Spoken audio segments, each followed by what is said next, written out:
Ako po si Emilio Nunungan, 58. Nakatira po ako sa South Meridian dito sa Dasmariñas, sa Litran, Cavite. Nagsimula po ako sa probinsya na jeepney driver. Tapos nagmamaneho po ako ng mga truck. Kalaunan talaga nung nakapag-asawa na ako, ayun, tinuloy ko na yung pagkagiging jeepney driver.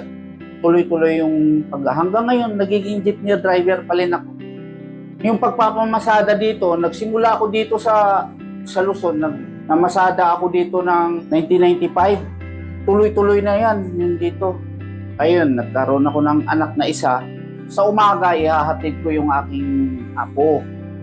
Yung mga apo kasi yung binubuhay ko ngayon. Yung nag-aaral, ihatid ko ng alas 5 ng umaga yan. Tapos susunduin ko naman ng tanghali yan, pauwi. Yung isa naman ihahatid ko.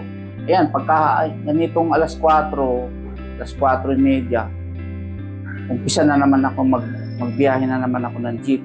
Hanggang alas 10 naman ng gabi yun. Tawag sa Panginoon na maingatan yung pagmamaneho ko, magiging pasensyoso ako sa daan, pagmamaneho. Ay yung pagtitiis sa daan, kagaya ng pag-alis ko sa garahe, yung tatawag ako sa Panginoon na sana hahabaan yung aking pasensya para kung mayroong mga makulit sa daan, mapapagpasensyaan ko.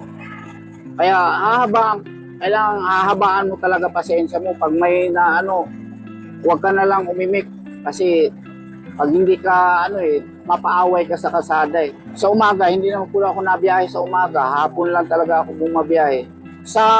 Sa aking pasada, ang tuwing yung uwian ng pasahero, tuwing alas 5, yun man ang uwian ng pasahero. Sa ngayon, itong pagmamamasada ko ngayon, hindi naman sa meron din ako napunta, kagaya nung may bahay po ako dyan sa may Anabo.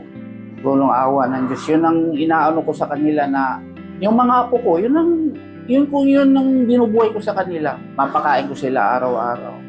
Naghahanap ako ng ibang kaso nga lang sa edad kong ito ngayon na, kasi kung magninegosyo kang sa palengke, nakatuto ka palagi doon.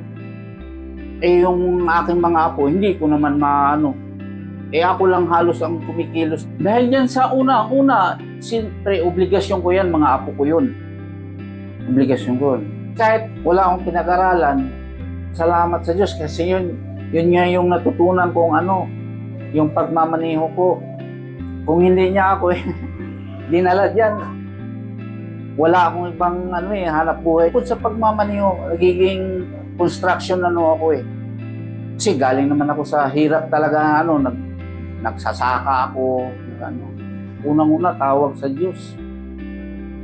Number 1 na matulungan kang maisip mo yung pang-araw-araw mong kung paano mo bubuhayin yung iyong pamilya. Kasi kung wala kang Diyos naman na mag-guide sa'yo, hindi ka rin magtagumpay. Kaya yung mga magulang na dapat sa Diyos sila tumatawag na mabigyan sila ng tamang gabay para mabuhay ng kanilang pamilya. Saka ang pagmamahal mahalin mo yung mga mga kagaya ko, minahal ko yung mga apo ko. Kaya nagsusumikap ako kahit pagod ako, walang surrender na to. Pagtiwala natin sa Diyos ang lahat nating ginagawa. Laki pa ng sipag at tiyaga, laban lang.